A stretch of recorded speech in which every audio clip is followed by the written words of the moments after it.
Hey guys, welcome back to Medical Coding with Blue. Today's episode is all about outsourced medical coding. What does this mean? And is medical coding going away? If you are brand new to my channel, welcome. I am Blue. I'm a medical coder.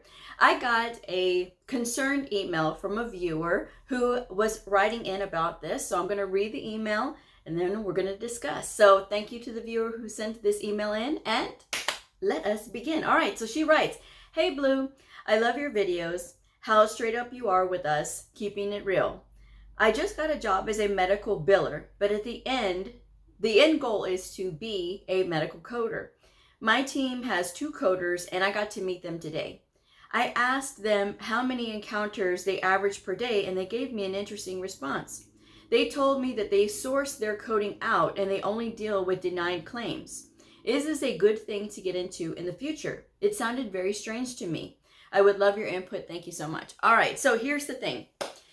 There's a few reasons why facilities will outsource their coding. And by the word outsource, right, what I mean when I say this is a facility will say, well, we need medical coders. So we are going to send it out to a company who can take care of it, rather than us having the burden of having to hire individuals to take care of a whole department.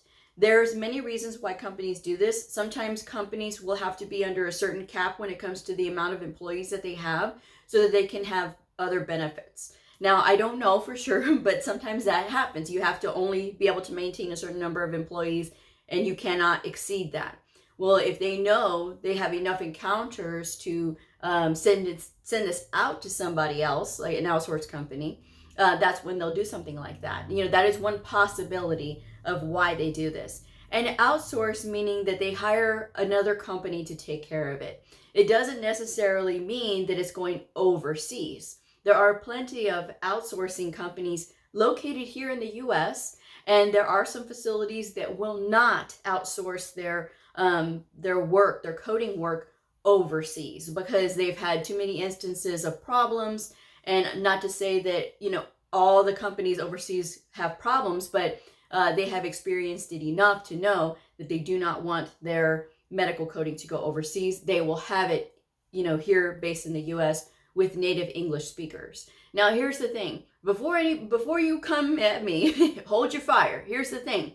We have to be able to comprehend this documentation. It is hard enough to get people who are native English speakers to understand medical terminology and documentation, let alone somebody who English is not their first language and they struggle. You will see them struggle. I have worked for a company before that did outsource part of the work, and they did see a lot of issues come back in. They had many instances of cardiac lead and lead poisoning being confused because of the word lead or lead, depending on which one you're talking about. But they would often mix the 2 words up. And not only that, there's lots of other instances where it may be a female issue, but being coded as a male issue and vice versa. So you can't do that. You can't afford to make mistakes like that because that leads to many fines. So when they say something like this, we don't know where it's being outsourced to, but it doesn't necessarily mean that it's going overseas, which a lot of people will automatically think that, and they'll say, oh, you know, it's going to go all overseas and we're going to be without work. And here's the thing, guys, this stuff happens, and it happens for many reasons. Like I said, it could be that they have a cap of employees that they have to be able to maintain, or it could be because when these companies are contracted to work, right, for doing these encounters, right, coding these encounters or whatever, or records, they are getting paid a certain price, right? And so sometimes the facility will have an administrator who, for lack of a better word, is greedy. Okay, let's just call it what it is. They are greedy, and they're going to try to get the lowest amount paid as possible. So when you do that, you get what you pay for. Okay, so when they have these 2 coders that are in-house looking at all the errors that are coming back, trust and believe that they are going to be watching that. So if a facility if a company that is doing the outsourced coding has lots of errors and cannot maintain a minimum of accuracy, right? If they can't maintain that, then that facility is going to go shopping for a new company to outsource their coding to. So there is a lot of reasons for that. Again, the facility has benefits of outsourcing because they don't have to be responsible for paying for continuing education for those coders, like a whole staff of coders. They don't have to pay for medical benefits and that kind of thing. So there are reasons that they do that. Some will, have the temp agencies. They will have the coders actually working under a temp agency, and there's a liaison person in that facility that will work with that contracting with that temp agency with those coders. Okay, but those coders are not employees of that facility per se. They are employed under that temp agency. So again, all the liability goes to the temp agency versus the liability being with the hospital or the facility, wherever they're coding at. So there are many different reasons why. Just because you hear that it's being outsourced does not mean that there's not going to be a need for coders. A lot of times the other thing that comes up is, well, artificial intelligence is taking over. Here's the thing with that. Every individual has an individual medical history. Everybody is different. No two people are the same.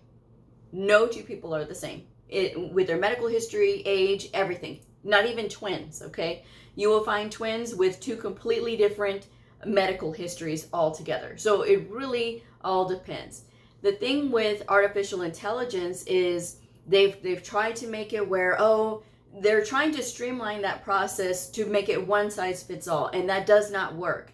It does not work because these software systems are looking for particular words, they're looking for patterns and that kind of thing, and that is how they're selecting those codes.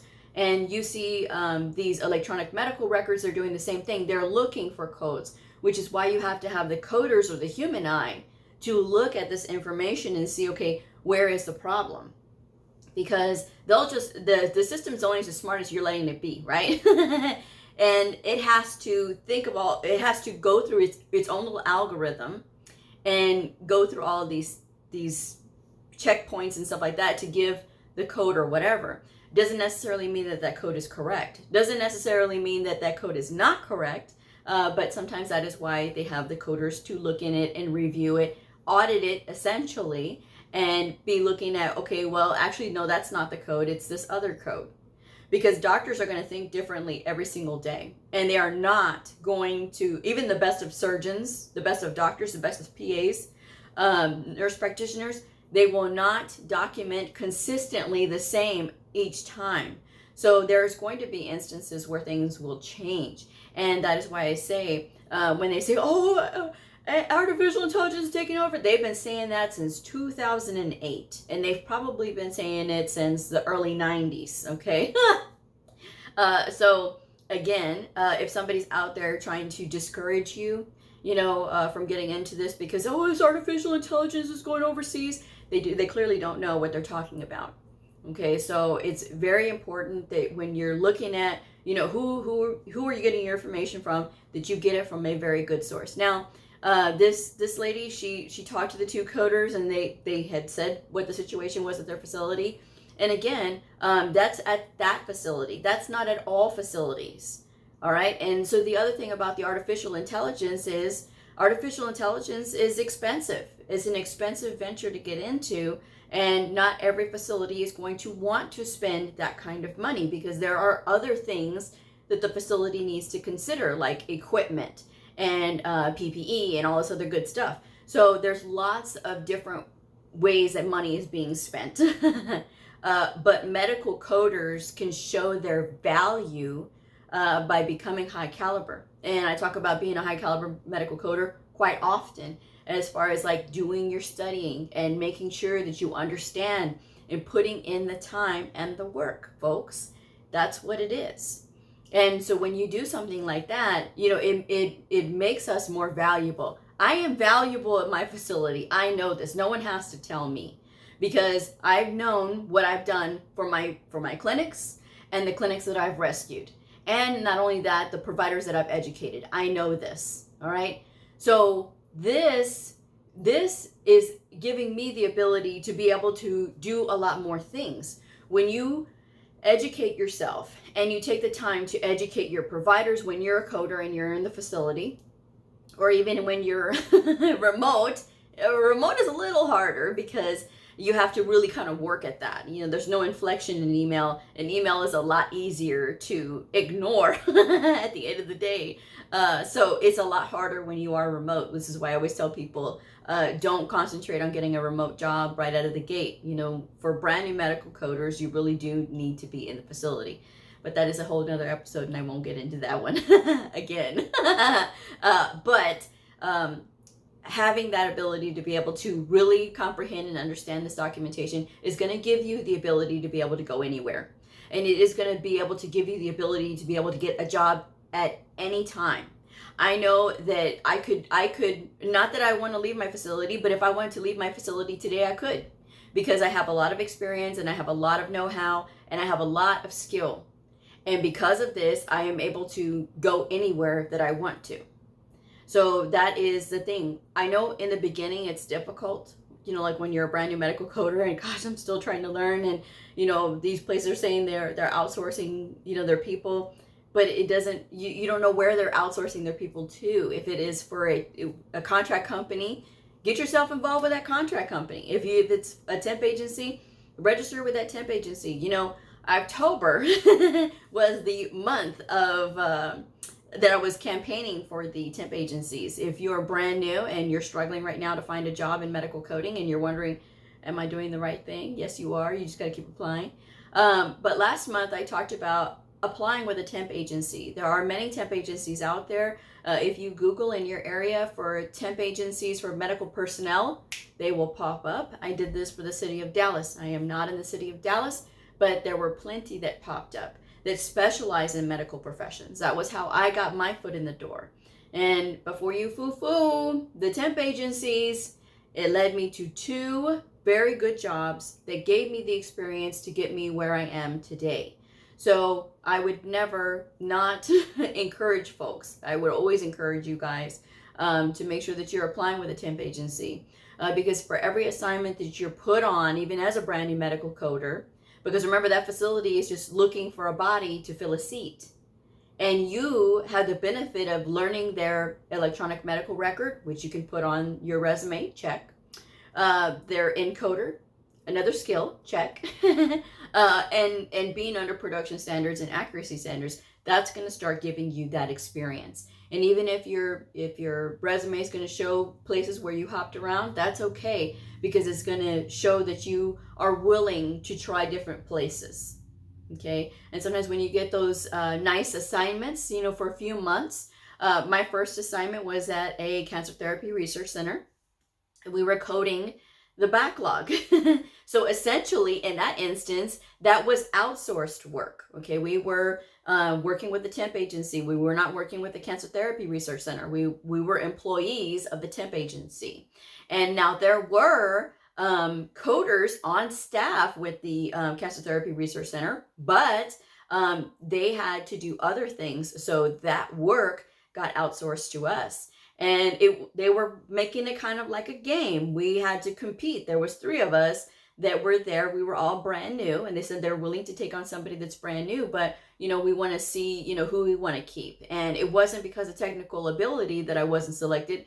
It was just, I think, the supervisor herself, which I wouldn't have wanted to stay under her anyway. And it's a good thing that I didn't, because again, that led me to my next position that I got put in. And so that is something that you need to consider. There's other avenues of getting into medical coding. So not just trying to apply with a place, because they are going to want you to come in with experience, but going through a temp agency is going to be able to give you that chance to get in, because that facility just needs somebody temporarily.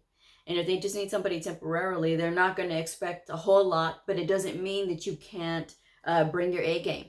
When you bring your A game, you never know who's watching, guys. You never know who's watching. So don't let something like this discourage you. That, again, maybe just for that facility. And it could be that facility is small and doesn't have enough to sustain a whole department. I mean, you know, that could be it, you know. And so again, there's many different factors. But when you hear something like this, again, don't let it discourage you. Yes, I know she asked the people who actually work there, but you know, when you hear this, you know, somebody may say, well, no, maybe this is a wrong thing to get into. There's always going to be this need for medical coders, okay?